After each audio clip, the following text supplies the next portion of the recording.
गूंगी बहू अंधी सास। एक परिवार में 5 लोग थे। ओम प्रकाश, उनकी पत्नी सुमित्रा, बहू भावना, बेटा राहुल और एक थी उनकी बेटी प्रियंका। वैसे तो ओम प्रकाश और सुमित्रा के घर में सब कुछ ठीक ठाक था, लेकिन सुमित्रा की एक आदत थी। घर में कुछ भी गलत या सही हो तो वो किसी से कुछ नहीं कहती। और भावना स्वभाव की इतनी सीधी सादी थी कि अगर कोई उसके साथ गलत भी करता तो भी वो उसे कुछ नहीं कह पाती।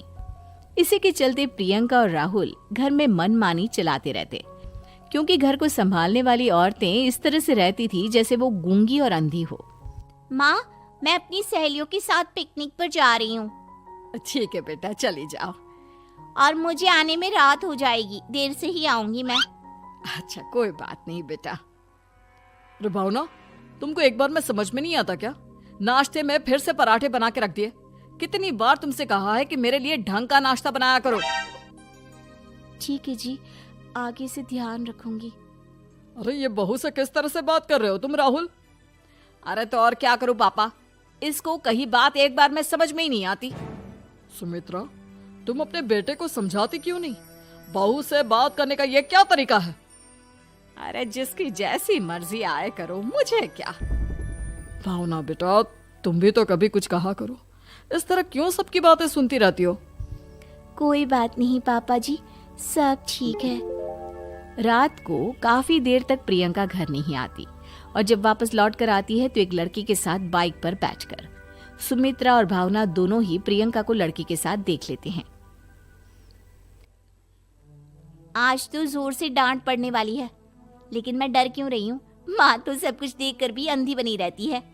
और रही बात भाभी की, वो किसी को कुछ नहीं बताने वाली। कहने को भगवान ने आवाज दी है, लेकिन गूंगी है गूंगी। अरे प्रियंका बेटा, इतनी रात को कॉलेज से लौट कर आ रही हो? कहाँ गई थी तुम? पापा, वो सहेली के घर पर थी, पढ़ाई करने के लिए रुक गई थी। अच्छा, ठीक है, जाओ अपने कमरे में जाओ और सो जाओ। सुमित्रा ने अपनी बेटी को एक लड़की के साथ इतनी रात को आते देखकर भी उससे कुछ नहीं कहा और भावना ने भी इस बारे में किसी से कोई बात नहीं की। कुछ दिनों के बाद मामा जी का फोन आया था। उन्होंने प्रियंका के लिए कोई रिश्ता ढूंढा है। लड़के वाले उसे देखने आ रहे हैं। अरे मुझे नहीं करनी शादी वादी, किसी लड़की को बुलाने की कोई जरूरत नहीं है। ये तुम क्या कर रही हो प्रियंका बेटा? तुम्हारी शादी की उम्र हो चली है और तुम्हारे मामा जी ने बहुत अच्छा रिश्ता बताया है। पापा, अब जिद क्यों कर रहे हैं? और आप क्यों मेरी मर्जी के खिलाफ शादी कराना चाहते हैं? अरे माँ, इसको समझाइए ना। आपकी बेटी, आप तो बस चुपचाप सब कुछ होते हुए भी देखती रहती हैं। अरे तो क्या कहूँ, और मेरे कहने से क्या हो जाएगा? वैसे भी गलत क्या हो रहा है, सब कुछ सही तो है। भावना बहू, देखो तो प्रियंका हमारी बात नहीं समझेगी, लेकिन वो तुम्हारी हम उम्र है। क्या पता तुम्हारे कहने से उसे कुछ समझ में आ जाए। नहीं पापा जी, मेरे कहने से कुछ नहीं होगा। मैं प्रियंका को कैसे समझा सकती हूँ? वो ननद है मेरी, कहीं मेरी किसी बात का बुरा मान गई तो? सुमित्रा और भावना में से कोई भी प्रियंका को कुछ नहीं समझाता। इस बात से राहुल और ओम प्रकाश जी दोनों ही परेशान हो जाते हैं। और फिर जब लड़का प्रियंका को देखने के लिए आता है, मुझे आपकी बेटी बहुत पसंद है, मैं उसके साथ शादी करने के लिए तैयार हूँ। देखो, मुझे तुमसे शादी नहीं करनी, और ये बात जितनी जल्दी समझ में आ जाए अच्छा रहेगा। अरे तो फिर आप लोगों ने मुझे यहाँ बुलाया ही क्यों? माफ कर दो बेटा, वो हमारी बेटी जरा गुस्से में है, हम उसे समझाने की कोशिश करते हैं।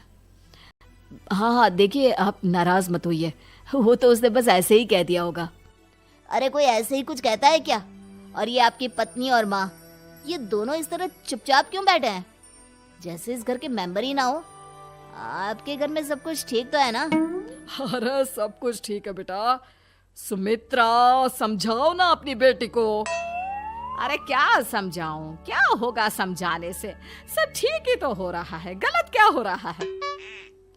भावना, प्रियंका को अंदर लेकर जाओ और उससे समझाओ कि कितना अच्छा रिश्ता है। इतना अच्छा लड़का है, इस तरह से बिहेव ना करे। नहीं जी, मैं किसी से कुछ नहीं कह सकती जी। अरे अजीब परिवार है, मुझे तो यहाँ से निकलना पड़ेगा। इस तरह से तो आपकी बेटी की शादी किसी से नहीं हो सकती। जिसके घर की औरतें गूंगी और अंधी बनकर बैठ जाए, उस घर का कुछ नहीं हो सकता। ओम प्रकाश और राहुल सुमित्रा और भावना की हरकतों की वजह से बहुत परेशान हो जाते हैं। एक दिन वो दोनों आपस में बात करते हैं। पापा, समझ में नहीं आता कि भावना और माँ को कैसे समझाया जाए। सही कहते हो बेटा, तुम और मैं काम के सिलसिले में सारा दिन घर के बाहर रहते हैं और घर की दोनों औरतें जिन्हें सारा घर संभालना चाहिए गूंगी और अंधी बनकर बैठी हैं। पापा आप ही बताइए इसका क्या उपाय है।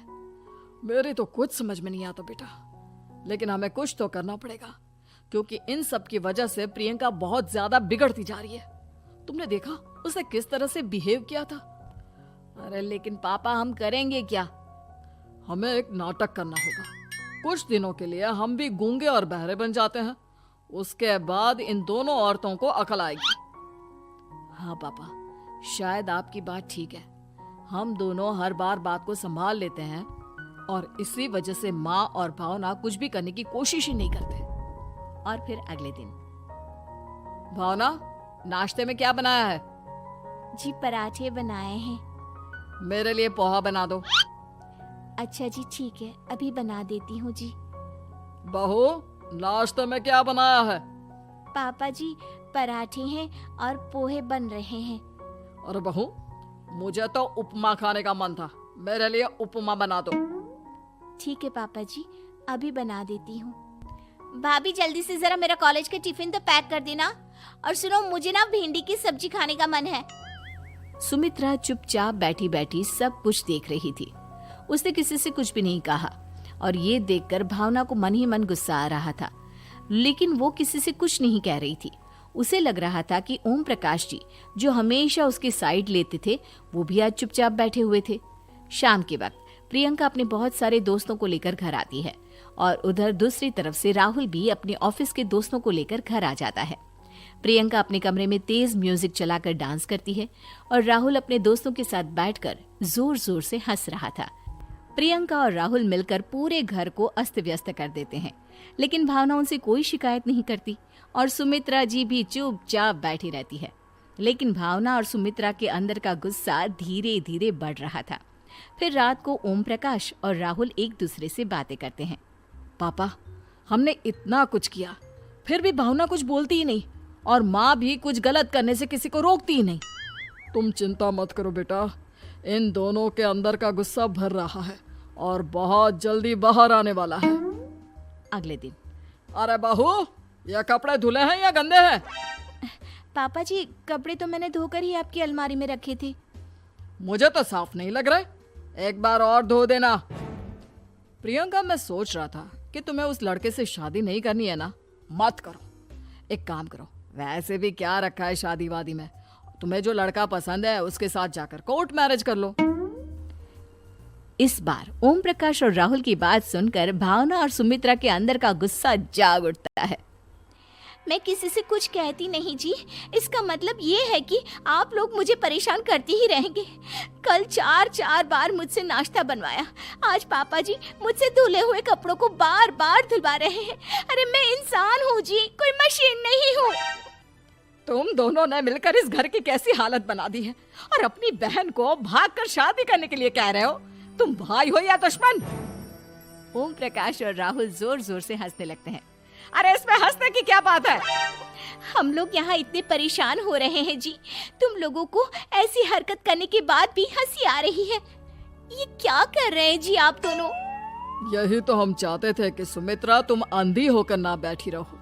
घर में कुछ भी गलत हो तो उसे रोकने की कोशिश करो। और भावना, तुम अपने साथ हो रहे गलत व्यवहार पर भी कभी मुंह नहीं खोलती, ये सही बात नहीं है। मैं चाहता था कि तुम्हारी भी जुबान खुले, तुम गलत बात का विरोध करो। गूंगी बहू और अंधी सास की ये जोड़ी इस घर में अब नहीं चलेगी।